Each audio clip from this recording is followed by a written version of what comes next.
Hey everybody, this is NICP with Closeout, and in this video today I want to teach you and tell you about the NICP, right? So there's a lot that's written about your ideal customer profile, the ICP. And if there's one thing that I teach, especially in B2B, especially in SaaS, but really something that's true for any business, is that the most crucial thing is to truly understand who your customer is. Customer intimacy is what's going to make your business win. Whoever understands the customer best will ultimately own that relationship. And if your competitors understand your customer better than you do, they will get them. So knowing who your customer is really, really crucial. And there's a lot of writing and blog posts and knowledge out there on how to find your ideal customer and how to generate an ICP, an ideal customer profile. What I want to do is do a little twist on this and teach you and talk about the idea of understanding who your customer is, but also highlighting who your customer isn't, right? Know thy customer, but also know who thy customer isn't. And if you know who your customer isn't, you can do a lot, especially in your marketing and sales, that will later influence product development, support, and success, and overall the entire health of your business to really make you succeed in the end. And the reason why I wanted to talk about this is that I had a founder that recently asked me, Stelly, what is something early stage SaaS companies are totally misunderstanding, a big mistake a lot of them are making that is easy to prevent? And what is something that you guys did in the early days of Close that really made all the difference? And I talked about understanding who your customer isn't and saying no to these non-ideal customers, right? To the NICPs. And so I thought, this is something I should share with all of you out there, a little secret that we kept in the early days of Close that made all the difference that I think you should use in your business and in your team as well. So here's the crucial thing. You need to not just develop a roadmap or a real understanding of who do we want to sell to, who do we want to market to, who do we want to purchase our product and get the most value out of the product, really get the most success out of our product. But once you've made that definition, I want you to take some time and ask yourself, well, if that's who our customer is, who isn't our customer? Who are the type of businesses or customers that we are going to say no to, or we're going to ignore, or in the worst cases, we're going to prevent from purchasing our products, right? Just like I've talked about before, that I don't just have a to-do list, I have a not to-do list, things I'm not going to work on today, or we have not just a product roadmap, but we have an anti-roadmap. What are the things we're not going to build in our product? I think it's important to not just have an ICP, but an NICP, and to teach that to the entire team and organization, but especially to the marketing and the sales team. So in our case at Close, in the early days, we knew we didn't want to sell to the enterprise. We wanted to be committed to the SMBs, the small and medium-sized businesses. And we built a solution that was not really made for freelancers, but freelancers or small professional users using Close.io would not be a group of people we would want to prevent or stop from using us, but we would not encourage it. We would not market to them. We would not sell to them. We would not really focus on them. And when they would approach us and contact us and tell us that they want to purchase our product, we would tell them, our solution can work for you. It's not ideal for you. It's not really built for you. But enterprise companies and governments were the types of customers we knew we would prevent and stop from buying our product. We would tell them, no, we haven't built something for you and we don't want your money. We can't take your money. And if you want to purchase, you have to purchase and you're going to be treated like an SMB, and that's going to be a very, very bad experience for you. Now, why should you teach your sales team to disqualify people in sales, right? And to tell them, no, you shouldn't purchase. Well, there's a lot of benefits to this. The benefits are really what preventing the downside from getting bad customers. Bad customers, and I've written about this before, are going to destroy your business. If you get somebody to purchase your product that's not an ideal customer, that will not get value or success or see success out of your product, that customer is going to generate an insane amount of support needs and support noise. That kind of customer is going to bombard you with feature requests and things they want to be different that they think are not satisfying about your product. So they're going to be really noisy, really loud, and really dominantly trying to influence your product roadmap in a direction that you shouldn't really take. They're going to complain and really add a lot of negativity to your culture and team about how bad everything is that you do. And ultimately, and eventually, and inevitably, they're going to churn. They're going to cancel and leave because they can't see success with your product. And they're not going to cancel and churn quietly. They're going to do it loudly. They're going to go out there and tell everybody how shitty your product is. They're going to tweet about it. They're going to write a blog post about their experience. Going to tell their neighbors, their mom. They go to networking parties. They're going to tell everybody about you. They're going to be a strong voice in creating a negative brand for you. It's not worth it. I know that when you're small, especially when you're small, it's so tempting to take the money. It's so tempting to say, well, we didn't really build this for, let's say, the government, but there's a government agency that wants to potentially pay us millions. Maybe we should just take their money. I've written about this as well, how I sold to, in a prior business, many, 11 years ago, I sold to Google, how almost selling to Google, Intuit, Oracle, and a bunch of other large organizations crushed and killed my business, right? They all came to me and I was like, well, might as well take their money. And then, you know, at the beginning, a lot of times enterprise clients might say, well, we don't need you to change anything. We're going to be a really lightweight customer. Don't worry about us. We don't have any special needs. We don't need special support. They're all lying. They might not be aware of it. They don't do it maliciously, but they're lying. They're used to being treated a certain way. They're used to be interacting with their vendors in a certain way. And slowly but surely, they're going to be adding more and more and more and more noise. They're going to be very, very, very needy because that's just how they are and what they're used to.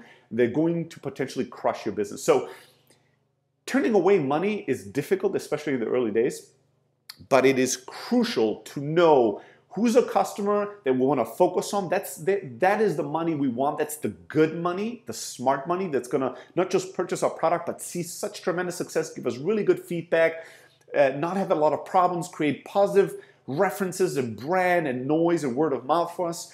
Who are the customers that we're not really focused on, but if they organically come and purchase, nice. We'll see and observe and pay attention to see if there's potential and opportunity there. Who are customers that can buy from us and make us some money and get a little bit of value, but they're really not good. And if we can, we will tell them not to.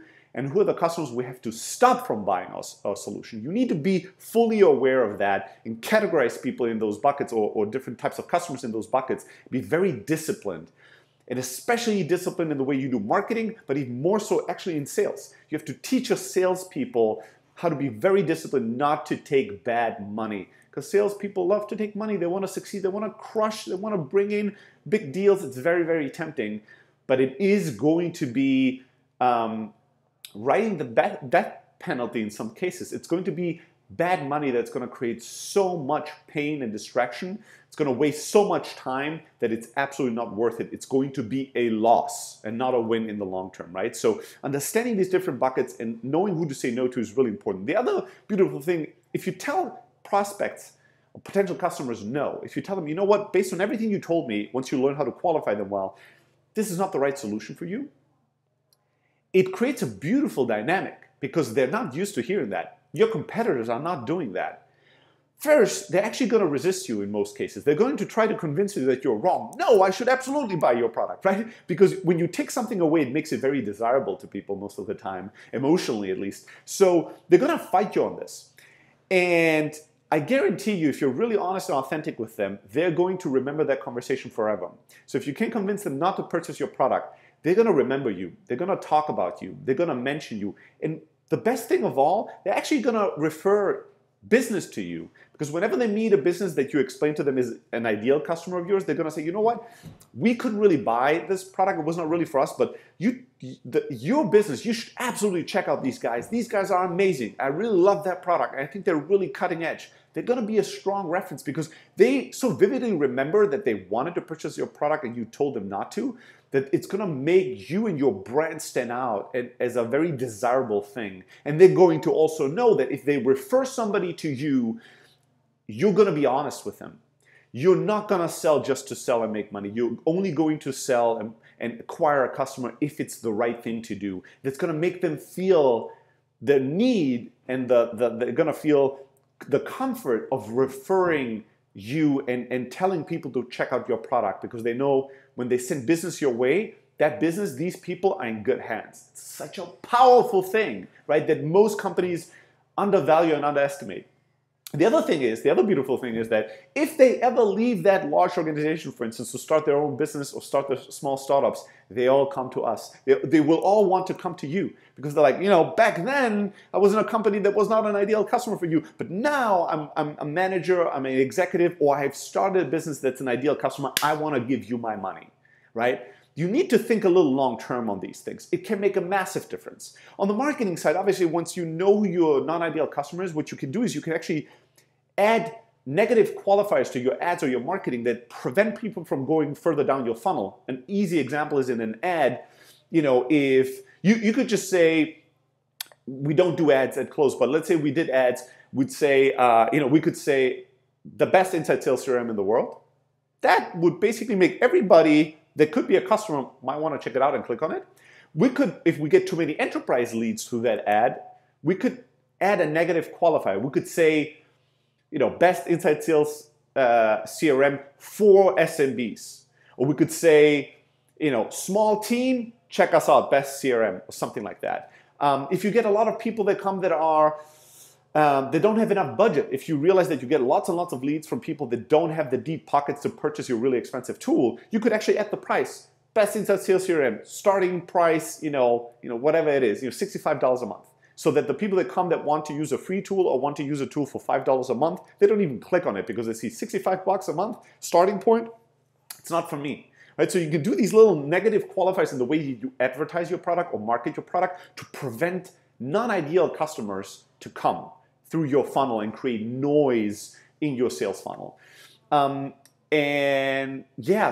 what happens, this is a question that you might ask, what happens if we don't know who our ideal customer is, right? If we could imagine all kinds of potential customers and we want to experiment, the first 10, 20, 30 customers, we want to experiment with that. That's totally cool, but enterprise and governments are usually not a good place to experiment, right? And I've written about this as well. There's another blog post that's like, you can't do a little bit of enterprise sales. Enterprise sales, government sales, these customers that need 18-month sales cycles, you can't do that a little bit, just like you can't be a little bit pregnant.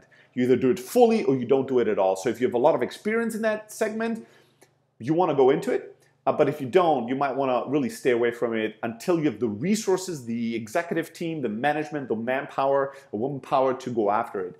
But still, what I would recommend is that I know that my tool is not ideal for massive enterprise organizations, so I'm not going to go after it. If I still see a lot of demand from them, and if I cannot stop that demand, I will start exploring why there is such a strong demand, and if there's a really big opportunity that we might have overseen, right, or overlooked. So it does make sense to keep an open mind, but not from a trying to close them and make money with them, but from trying to be educated by them. Why is your organization looking at us? How did you even find us? What are all the alternatives? What is the pain point you have that's so big that you want to have our solution, although we didn't build it for you? How much money and budget do you have? What is your decision-making process? And I would look not for personal preferences, but for patterns. Do I hear the same thing again and again and again and again until I'm convinced, wow, there might be a massive opportunity for us to go after this space, and we have all this, like we have 20, 30, 40 interviews with potential customers in that area that have told us all the same thing. There's a big opportunity. And then you can step back and strategically and mindfully decide, do we want to go after that market or not? Do we want to add that potential type of customer to our ideal customer profile, or a type of industry we want to go after? But you want to listen, you want to learn, you want to ask questions, you want to get educated, but you don't want to sell in a knee-jerk reaction. You don't want to just take the money because it's offered to you or it's waved in your direction, potentially offered to you. It's a very, very dangerous thing. All right, so this is it. Don't just define who your ideal customer is, define who your non-ideal customer is.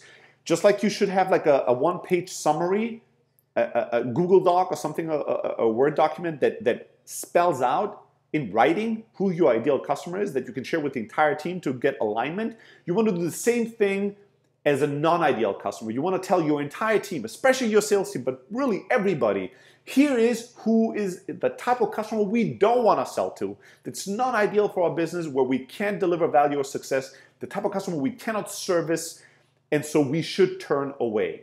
If you create that level of clarity in your team is going to be able to be laser focused. It's going to be able to move much faster with less distractions, serve the right customers in the right and better way, and it can make all the difference between you moving really fast towards success versus you zigzagging to nowhere land. All right, so this is it for me.